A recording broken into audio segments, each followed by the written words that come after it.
Entre disparos, traiciones y noches sin luna, nació una familia que no compartía sangre, pero sí el coraje de protegerse hasta el final. Esta es la historia real de cómo un apache solitario, una mujer herida y una niña huérfana sobrevivieron al salvaje oeste y encontraron en medio del caos la paz que jamás imaginaron.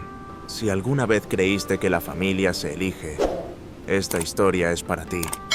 Suscríbete para no perderte más relatos que tocan el corazón y cuéntanos en los comentarios qué significa para ti hogar en medio del salvaje oeste.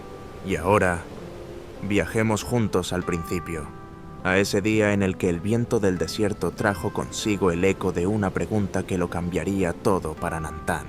El viento del desierto soplaba como un susurro de fantasmas antiguos, llevando consigo el aroma seco de la salvia y el polvo que parecía no tener fin. Nantán avanzaba por un sendero olvidado, sus pasos firmes pero silenciosos. En su mente, las imágenes del pasado eran heridas abiertas, su madre cantando junto al fuego, su padre regresando herido de una batalla, y aquella noche en la que el humo y los gritos anunciaron que su aldea había sido arrasada por soldados que nunca pidió conocer. Desde entonces, aprendió que la soledad era un escudo más seguro que cualquier lanza. Ese día, el cielo estaba teñido de un naranja inquietante, como si presagiara tormenta. Entre el canto lejano de un cuervo y el crujir de ramas secas, Nantán escuchó algo diferente, un llanto ahogado, breve, casi temeroso de ser descubierto. Se detuvo, tensando el arco que llevaba al hombro. Sus sentidos, afinados por años de cacería y guerra, captaron también otro detalle, el olor leve pero inconfundible de humo fresco, demasiado cerca para ser casualidad. Se movió como una sombra entre matorrales, siguiendo el sonido. Entonces la vio una niña de unos 6 años, escondida bajo un nogal retorcido. Su vestido azul estaba desgarrado, las rodillas llenas de polvo y sangre seca. No lloraba fuerte, solo temblaba, como si supiera que hacer ruido podía costarle la vida.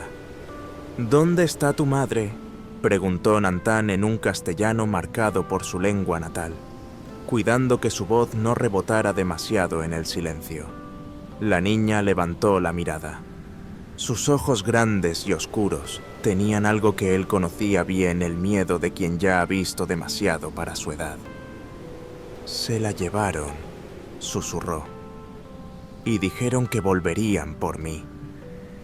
Nantán frunció el ceño. Las huellas alrededor confirmaban lo peor, al menos 3 hombres a caballo, uno cojeando por el rastro desigual de la herradura. Entre las marcas, vio una pisada pequeña, arrastrada, seguramente de la madre. También encontró una cuerda rota y manchas secas que parecían de sangre. Entonces, la niña habló otra vez, y sus palabras cortaron el aire como una flecha. «Señor Apache, puede ser mi papá». Antes de que Nantán pudiera responder, un crujido detrás de ellos lo hizo girar. Entre las sombras, una figura se movía lentamente. No estaban solos. Ponte en el lugar de Nantán, estás solo en medio del desierto, y una niña desconocida te llama papá. Si tu corazón te dice que la ayudarías, escribe un 1 abajo. Quiero ver cuántos de ustedes se atreverían a cambiar una vida en ese instante, porque lo que Nantán no sabía era que cada paso que diera desde ese momento lo acercaría a un peligro que pondría a prueba no solo su fuerza, sino también su corazón. Vamos a descubrirlo en el siguiente capítulo. Nantán no se movió ni un centímetro, manteniendo a la niña detrás de él. La silueta que se acercaba se detuvo bajo la sombra del nogal, y entonces reconoció el silbido. Era Queda, su joven compañero de cacería. «Te seguí el rastro», susurró, «y encontré más 3 hombres acampados a media legua de aquí. tienen a una mujer. Nantán asintió. Lleva a la niña al arroyo seco y quédate allí hasta que vuelva. Pero Helena se aferró a su brazo con fuerza. Prometiste, dijo, apenas audible. No tuvo tiempo de responder. Pronto, Daodaja apareció desde el sur, respirando agitado. Uno de ellos, lo conozco. Es Tadeo, el mestizo que trabajaba para los soldados en la masacre de Tu'un Kha. El nombre golpeó a Nantán como una piedra en el pecho. Era un fantasma de la noche en que perdió a su familia. Ahora no solo era un rescate, era una cuenta pendiente. Se acercaron al campamento al caer la tarde. El humo del fuego se mezclaba con el olor a carne asada y sudor rancio. Los hombres reían, sin sospechar que la oscuridad traía consigo cazadores. El plan era rápido, Daodaga, y Keda soltarían los caballos para provocar caos. Mientras Nantán entraba a la tienda, pero nada salió como estaba previsto. Un caballo relinchó demasiado pronto y uno de los bandidos disparó al aire. La bala no alcanzó a nadie, pero sí aulló el silencio. Nantán irrumpió en la tienda y encontró a Isabel atada, con el rostro hinchado por un golpe. Sus ojos se abrieron al verlo, pero no dijo nada. Cortó las cuerdas con su cuchillo. La levantó en brazos y entonces escuchó el grito de Keda afuera. Me dieron la voz, estaba cargada de dolor. Con Isabel aún en brazos, Nantán salió y vio a Keda en el suelo, una flecha atravesándole el muslo. Tadeo, el mestizo, estaba a unos pasos con una sonrisa cruel. Te recuerdo. Apache escupió en castellano. Tu padre gritaba mucho antes de morir. La sangre le rugió en los oídos, pero no podía quedarse a pelear. No con Isabel medio inconsciente y Keda herido. Lanzó una flecha rápida que obligó a Tadeo a cubrirse, y aprovechó para cargar a Keda al hombro mientras Isabel se apoyaba tambaleante en su brazo libre. La huida fue un caos de sombras y gritos. Flechas y disparos les rozaban. Las pisadas de caballos resonaban cada vez más cerca. Solo cuando llegaron al lecho seco del arroyo y se internaron en una grieta estrecha, pudieron detenerse. Allí, bajo el cielo nocturno salpicado de estrellas, Nantán miró a Isabel y a Keda. Esto no ha terminado, dijo, más para sí mismo que para ellos. Ese hombre me debe algo, y yo se lo voy a cobrar. El amanecer trajo consigo un silencio extraño. Los vigías de la aldea apache regresaron apresurados, con el polvo aún pegado en la piel. Vienen jinetes, informó uno. No son comerciantes. Vienen armados. Nantán salió de la tienda, el arco en la mano. El horizonte hervía con el polvo de al menos 20 caballos. Al frente, sobre un corcel negro, un hombre de hombros anchos, bigote gris y mirada dura como el hierro Rodrigo Herrera. Isabel, que todavía se recuperaba de las heridas del rescate, sintió un nudo en el estómago. Conocía esa mirada. No era la de un padre que venía por su hija. Era la de un hombre que pensaba que la estaba vengando.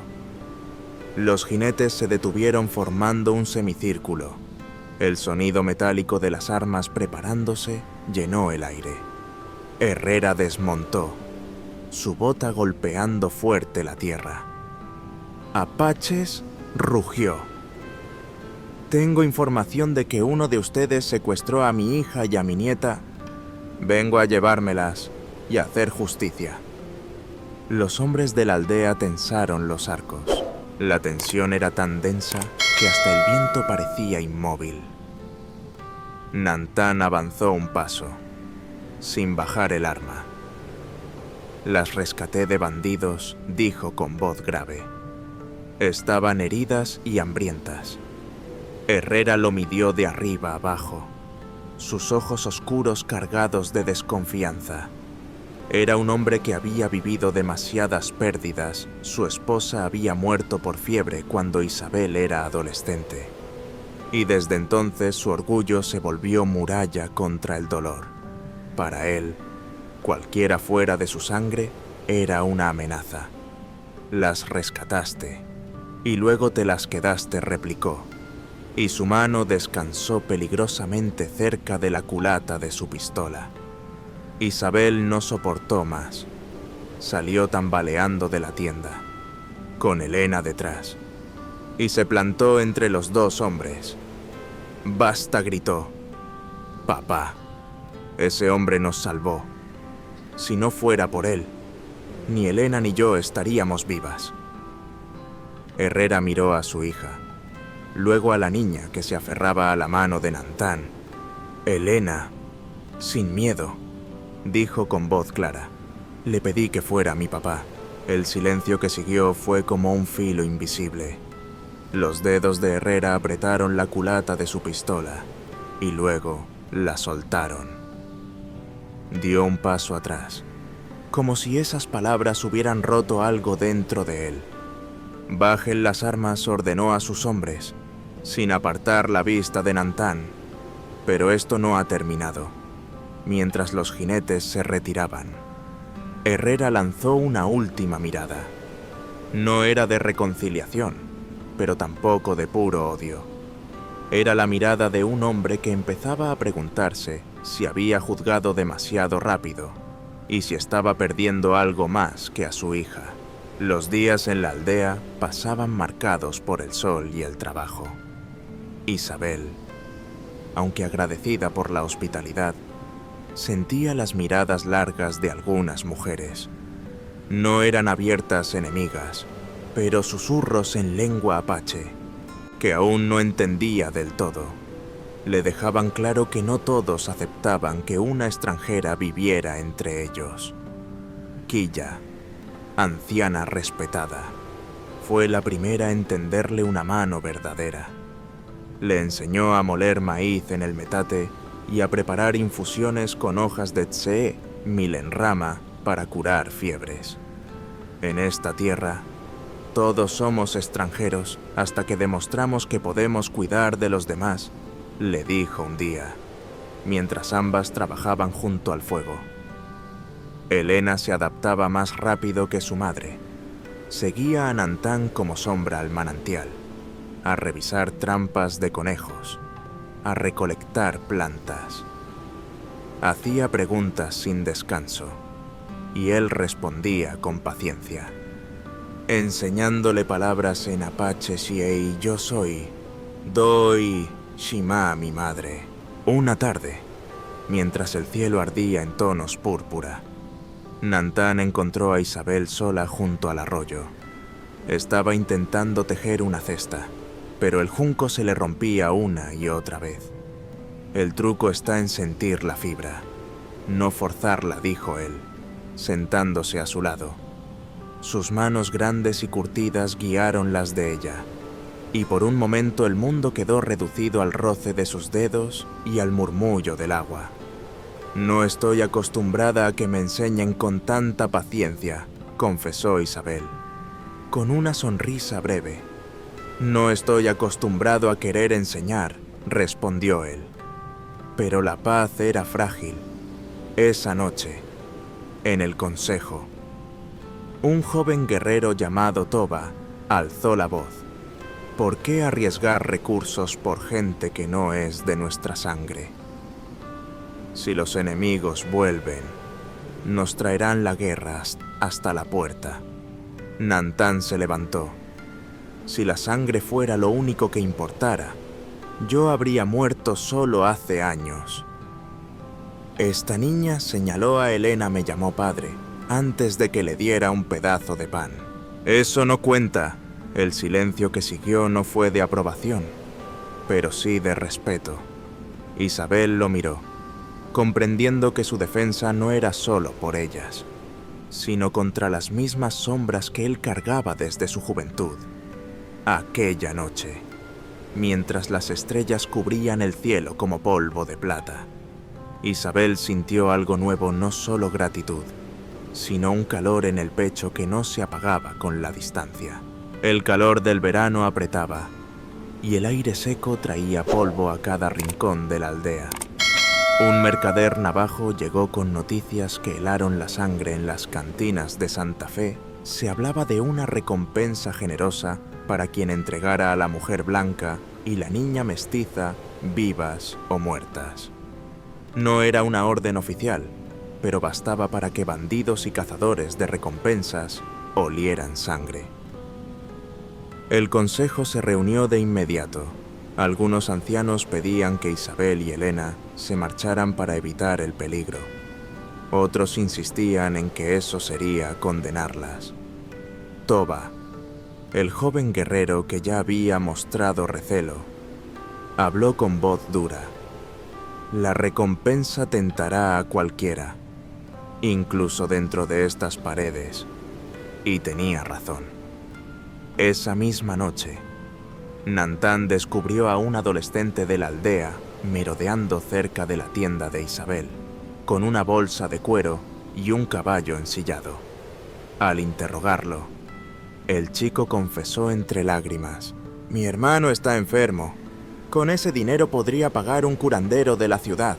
Nantán lo dejó ir con una advertencia grave: «No cambies a tu hermano por la sangre de inocentes. Ningún espíritu te lo perdonará». 3 días después, Herrera apareció en el horizonte con apenas 5 hombres.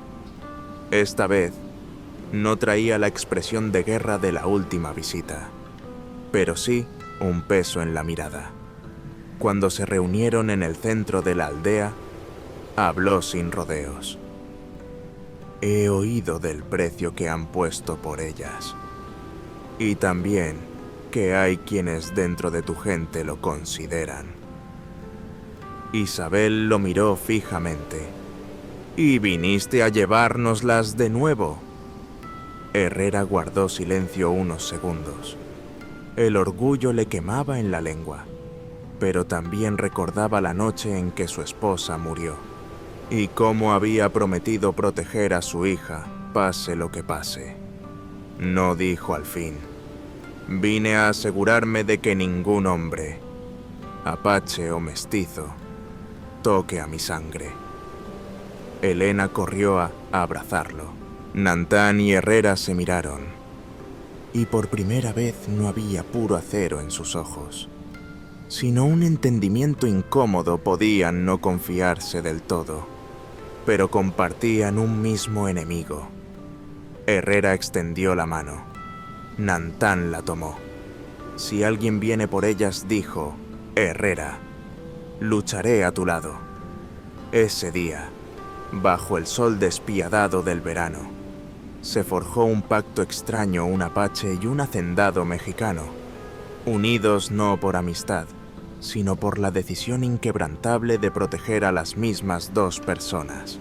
El tiempo en la aldea se medía por estaciones, y Elena crecía como una rama joven que busca el sol.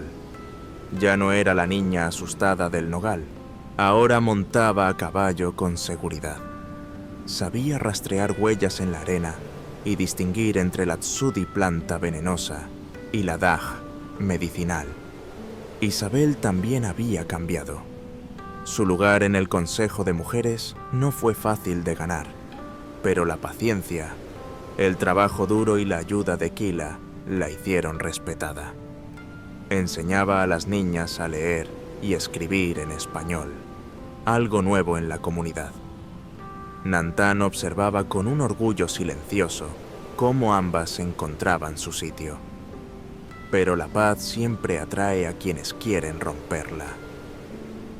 Una tarde, mientras Isabel y Elena recogían raíces de yuca cerca del arroyo, apareció un hombre solitario, vestido con chaqueta de cuero polvorienta. Llevaba un sombrero bajo y sonreía demasiado. «Bonito lugar», dijo en un español con acento tejano. «Busco trabajo y tal vez a una amiga perdida».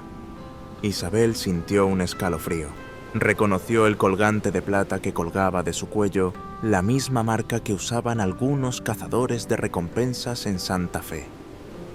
Fingiendo calma, tomó a Elena del brazo. «Aquí no hay trabajo para forasteros». El hombre sonrió, pero sus ojos eran cuchillos. «Ah, pero yo no busco trabajo. Busco a una mujer y a una niña que valen bastante dinero». Antes de que pudiera dar un paso más, Nantán emergió del matorral con el arco tensado. «Deja tus armas en el suelo», ordenó en apache. El cazador rió, pero el brillo de la punta de flecha a pocos centímetros de su pecho lo convenció. Dejó caer un revólver y un cuchillo. No vale la pena morir por esto, por ahora. Lo escoltaron fuera del territorio, pero el mensaje era claro. Las historias de la recompensa seguían vivas y los buitres no se rendirían.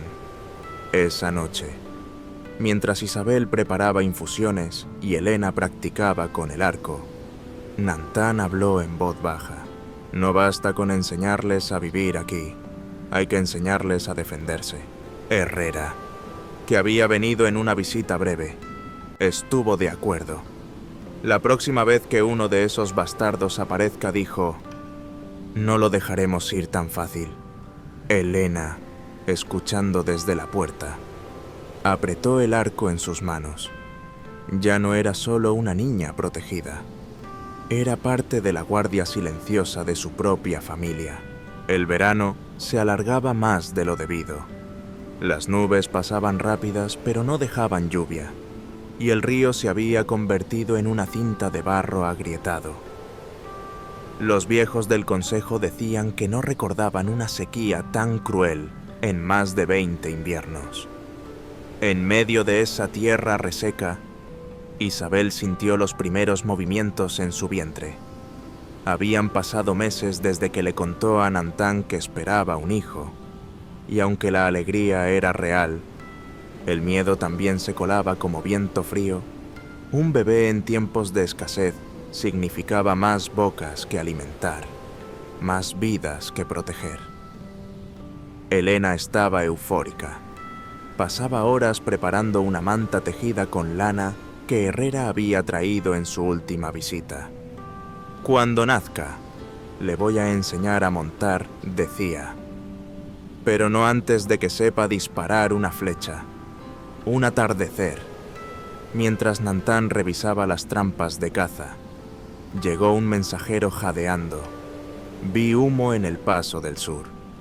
Un grupo grande, y entre ellos, un hombre con cicatriz en el rostro. El nombre no se pronunció, pero todos lo entendieron: Tadeo, el mestizo que había matado al padre de Nantán y que lo había enfrentado el día del rescate. Ahora, regresaba con más hombres y en tiempos de debilidad. La tensión creció en la aldea. Los guerreros empezaron a reforzar empalizadas, y Herrera envió a un hombre a su hacienda para traer pólvora y municiones. Isabel observaba todo con la mano sobre su vientre, sintiendo que cada golpe de su bebé era un recordatorio de que la vida y la muerte caminaban juntas. La noche en que Esperanza decidió llegar, la luna llena iluminaba el campamento. Quilla y otras mujeres ayudaban a Isabel, mientras afuera Nantán escuchaba los pasos nerviosos de los guerreros. Desde la colina, un vigía gritó algo que heló la sangre. «Movimiento al sur. Están acampando cerca». Poco después, un llanto claro rompió el aire. Quilla salió de la tienda, sonriendo. «Es una niña». Nantán entró y vio a Isabel exhausta pero radiante, con el pequeño bulto en brazos. Elena se acercó, sus ojos brillando incluso en la penumbra. «Se va a llamar Esperanza», anunció Isabel. «Porque en tiempos como este, es lo único que nos mantiene de pie». Afuera, el viento traía el olor distante del humo enemigo. Dentro, la niña dormía tranquila, ajena a la tormenta que se avecinaba. La luna estaba alta y redonda, bañando la aldea con una luz blanca que parecía demasiado pura para lo que estaba por suceder. Dentro de la tienda, Isabel sostenía a Esperanza, que dormía envuelta en la manta que Elena había tejido. Afuera, sin embargo, la tensión era tan densa que se podía cortar con un cuchillo. Nantán ajustaba la cuerda de su arco por tercera vez. No era nerviosismo, era preparación. Los pasos de los guerreros resonaban, y cada hombre y mujer sabía que esa noche podría ser la última. Herrera, armado con un viejo rifle de caza y un revólver en la cintura, se acercó a él. Los vi acampar al otro lado del arroyo. Son al menos 20. Bien armados, informó. Si cruzan antes del amanecer, no tendremos ventaja. Nantán asintió. No vamos a esperar a que nos encierren. El consejo improvisado fue breve. Un grupo emboscaría al enemigo antes de que llegaran a la aldea, mientras otro quedaría protegiendo a mujeres y niños. Isabel quiso protestar, pero Kila la tomó del brazo. Tu lugar es aquí, con la niña. Si caes, ¿quién cuidará de ella, Elena? Sin embargo, no aceptó quedarse quieta. Sé usar el arco, y no voy a dejar que les pase algo, dijo, con esa firmeza que había heredado de ambos mundos. Poco después, la oscuridad se llenó del sonido de pasos silenciosos. Nantán. Herrera y 8 guerreros se deslizaron entre los matorrales, avanzando hacia la luz tenue de las hogueras enemigas. El olor a cuero y sudor se mezclaba con el humo, y las voces bajas de los hombres de Tadeo llegaban hasta ellos. Entonces, un grito rasgó la noche. ¡Nos vieron! Las flechas apache volaron primero, seguidas de disparos que iluminaron el bosque como relámpagos. Tadeo emergió de la confusión, su cicatriz brillando bajo la luna. Apache rugió. Esta vez no vas a escapar. Nantán no respondió. Corrió hacia él, esquivando un machete, y ambos chocaron como 2 piedras lanzadas con fuerza. El combate fue feroz, flechas contra cuchillo, puños y rodillazos, cada golpe cargado con años de odio acumulado. A pocos metros, Herrera disparaba con precisión, derribando a 2 hombres que intentaban flanquear. Un tercero se le lanzó encima, pero Elena, desde la rama baja de un nogal, tensó su arco y la flecha se clavó en el hombro del atacante. «¡Papá!», a la derecha gritó, y Herrera giró justo a tiempo para acabar con otro enemigo. En la aldea, la lucha también había llegado. 3 hombres lograron burlar la defensa y se dirigieron a la tienda de Isabel, Esperanza en un brazo y un cuchillo en la otra mano. Isabel se plantó en la entrada. El primero que intentó entrar recibió un tajo en el antebrazo. El segundo fue derribado por Kila con un bastón pesado. El tercero huyó al ver la resistencia. De vuelta en el arroyo, Nantán y Tadeo rodaron por el suelo, intercambiando golpes hasta que Nantán logró desarmarlo. Con el cuchillo enemigo en mano, lo inmovilizó. «Esto es por mi padre», dijo en voz baja, antes de hundir la hoja en la tierra. A 1 centímetro de su garganta. «No te mataré hoy, pero no volverás a poner un pie en mi tierra». Los hombres de Tadeo, viendo a su líder derrotado y sus filas diezmadas, comenzaron a retirarse. Herrera dio un último disparo al aire para sellar la huida. El silencio volvió, roto solo por los jadeos de los que quedaban en pie. En la aldea, el regreso fue recibido con abrazos y lágrimas. Isabel soltó el cuchillo y entregó a Esperanza a Nantán. La bebé dormía, ajena a la batalla que se había librado por ella. Elena, con las manos aún temblando por la adrenalina. Se abrazó a su padre adoptivo. «Te dije que no me quedaría atrás», susurró. Herrera, con el sombrero en la mano y el rostro cubierto de polvo, miró a Nantán. «Esta noche luchamos como familia». Nantán solo asintió. No hacían falta más palabras. Cuando la luna comenzó a descender, los sobrevivientes encendieron un gran fuego en el centro de la aldea. No era para celebrar la victoria, sino para honrar a los 2 guerreros que habían caído defendiendo su hogar. Quilla recitó un canto antiguo, pidiendo a los espíritus que guiaran a los muertos por el camino de las estrellas. Isabel, sentada junto a Nantán, apoyó la cabeza en su hombro. «Pensé que la perderíamos», dijo, mirando a Esperanza. «Mientras respire». «No lo permitiré», respondió él. Y en sus palabras no había promesa vacía, sino un juramento forjado en sangre y fuego. La batalla había terminado, pero todos sabían que las amenazas no desaparecen con el amanecer. Sin embargo, esa noche, entre el humo y las brasas, la familia se sintió más unida que nunca, como si el lazo que los unía fuera más fuerte que cualquier guerra. El sol del otoño bañaba la aldea con una luz dorada, suave y tibia. El arroyo, que había estado seco durante meses, corría otra vez, llevando consigo el murmullo de un nuevo comienzo. Isabel, sentada frente a la tienda, acunaba a Esperanza mientras cantaba una melodía que su madre le había enseñado. Elena corría por el campo, practicando con su arco, mientras Herrera observaba desde lejos, con un orgullo que nunca se atrevía a decir en voz alta. Nantán se acercó, dejando a un lado las herramientas con las que reparaba la empalizada. Se sentó junto a Isabel y miró a la niña que dormía tranquila. «Nunca imaginé que mi vida acabaría así», confesó. «No entre batallas, sino en paz». Isabel sonrió. Quizá esta también es una de esas historias del salvaje oeste, pero con un final que nadie esperaba. Elena, escuchando de lejos, intervino. «No todas las historias del salvaje oeste son de tiros y venganza. Algunas son de familia y esperanza».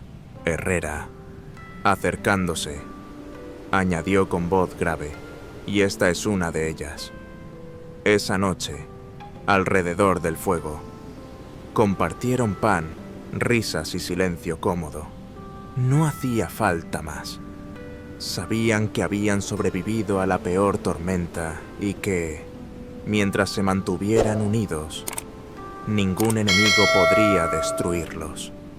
Así, entre estrellas y brasas, cerraron un capítulo de su vida. Y quizá, algún día, alguien lo contaría junto a otras historias del salvaje oeste, no como un relato de guerra, sino como una lección de amor, resistencia y familia elegida.